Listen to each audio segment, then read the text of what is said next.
No deserto da tentação, capítulo 26, fogo estranho. Nadab e Abiú, filhos de Arão, que ministravam no santo ofício sacerdotal, tomaram livremente do vinho e, como de costume, foram ministrar diante do Senhor. Os sacerdotes que queimavam incenso diante do Senhor deveriam fazer uso do fogo que Deus acendera, o qual ardia de dia e de noite. Deus dera orientações explícitas sobre como deveria ser desempenhada cada parte de seu serviço, sendo que tudo estava relacionado com o seu culto sagrado, devendo tudo ser feito de acordo com a santidade do seu caráter. Qualquer desvio da orientação expressa de Deus, relacionada com o seu serviço, seria punido com a morte. Nenhum sacrifício seria aceito por Deus se não fosse salgado ou temperado com o fogo divino, o qual representa a comunicação entre Deus e o homem, que foi aberta unicamente através de Cristo. O fogo sagrado, que era colocado sobre o incenso, ardia perpetuamente. Enquanto o povo de Deus estava do lado de fora, em fervorosas orações, o incenso, aceso pelo fogo sagrado, acendia diante de Deus, misturado com as orações deles. Este incenso era emblema da mediação de Cristo. Os filhos de Arão tomaram fogo comum, o qual Deus não aceitava, e insultaram ao infinito Deus, apresentando fogo estranho diante dele. Deus os consumiu com fogo por causa do desrespeito à sua expressa orientação. Tudo o que faziam era como a oferta de Caim. O divino Salvador não estava representado. Se estes filhos de Arão tivessem um domínio claro de suas faculdades mentais, teriam discernido a diferença entre o fogo sagrado e o profano. A satisfação do apetite lhes aviltou as faculdades e ficaram com a mente obscurecida, de tal maneira que não puderam ter discernimento. Compreendiam muito bem o caráter sagrado do serviço típico e da venerável solenidade e responsabilidade que deveriam assumir ao se apresentarem diante de Deus para ministrar o serviço sagrado.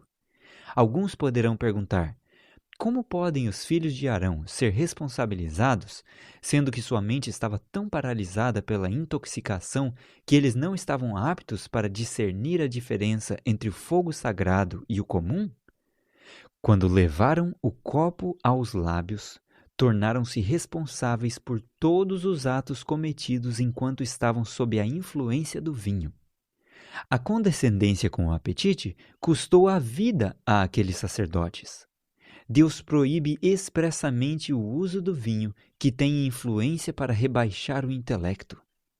Falou também o Senhor a Arão, dizendo: vinho nem bebida forte, tu e teus filhos não bebereis, quando entrardes na tenda da congregação, para que não morrais.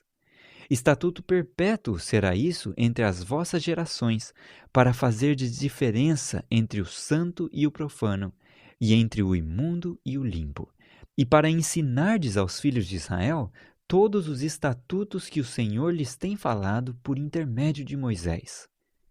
A proibição especial de Deus aos hebreus com referência ao uso de bebidas intoxicantes deveria ser considerada nesta dispensação. Muitos, porém, que estão em alta posição de responsabilidade em nosso país, em muitos casos acham-se escravizados pelas bebidas alcoólicas e pelo fumo.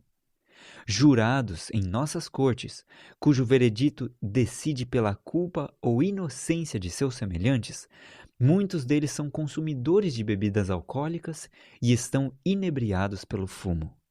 Enquanto se acham sob esta influência que anuvia o intelecto e avilta a alma, dão o seu veredito sobre a liberdade e a vida de seus semelhantes. Juízos pervertidos, em muitos casos, livram da punição os maiores criminosos, quando a segurança da sociedade requer que eles recebessem a penalidade total da lei que violaram. Os homens que estão legislando e os que executam as leis do nosso governo, enquanto violam as leis de seu ser em apetites desordenados que entorpecem e paralisam o intelecto, não estão em condições de decidir o destino de seus semelhantes. Os que sentem a necessidade de conservar a alma, o corpo e o espírito em conformidade com a lei natural, com o objetivo de preservar o equilíbrio de suas faculdades mentais, só estes estão em condições de decidir questões importantes consoante a execução da lei de nossa terra. Este era o pensamento de Deus ao decretar aos hebreus que o vinho não deveria ser usado por aqueles que ministravam o santo ofício. Aqui temos as claríssimas orientações de Deus e suas razões para proibir o uso do vinho. Que o seu poder de discriminação e discernimento deveria ser claro e inconfundível, que o seu juízo deveria ser correto e sempre apto a discernir entre o puro e o imundo. É dado outro motivo de grande importância para que eles se abstivessem também de qualquer coisa que pudesse intoxicar. Isto requeria o uso perfeito de uma razão lúcida para apresentar aos filhos de Israel todos os estatutos que Deus lhes ordenara. Qualquer alimento ou bebida que desqualifique as faculdades mentais para um viver saudável e ativo exercício é um pecado agravante à vista de Deus. Especialmente é este o caso daqueles que ministram as coisas sagradas e que deveriam em todo o tempo ser exemplos para o povo e estar em condições de instruí-los. Embora tenham diante de si este impressionante exemplo, alguns professos cristãos profanam a casa de Deus com a respiração poluída pela fumaça do fumo e pela bebida alcoólica. Às vezes, as escarradeiras estão cheias de saliva expelida e de pedaços de fumo. A exalação emanada constantemente destes receptáculos polui a atmosfera.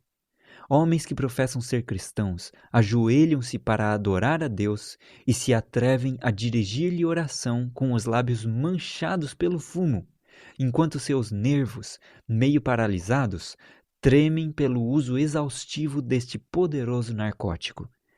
Esta é a devoção que oferecem a um Deus santo que odeia o pecado. Pastores, em sua sagrada posição, com a boca e os lábios contaminados, atrevem-se a tomar a sagrada palavra de Deus em seus lábios poluídos. Pensam que Deus não percebe sua pecaminosa condescendência.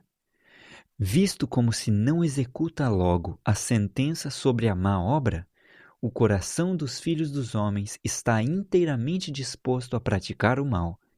Deus não aceitará um sacrifício das mãos daqueles que assim poluem a si mesmos, oferecendo um sacrifício de fumo e de bebidas alcoólicas. Caso contrário, teria aceito a oferta dos filhos de Arão, que ofereceram incenso com fogo estranho. Deus não mudou. Ele é agora tão minucioso e exato em suas exigências como foi nos dias de Moisés.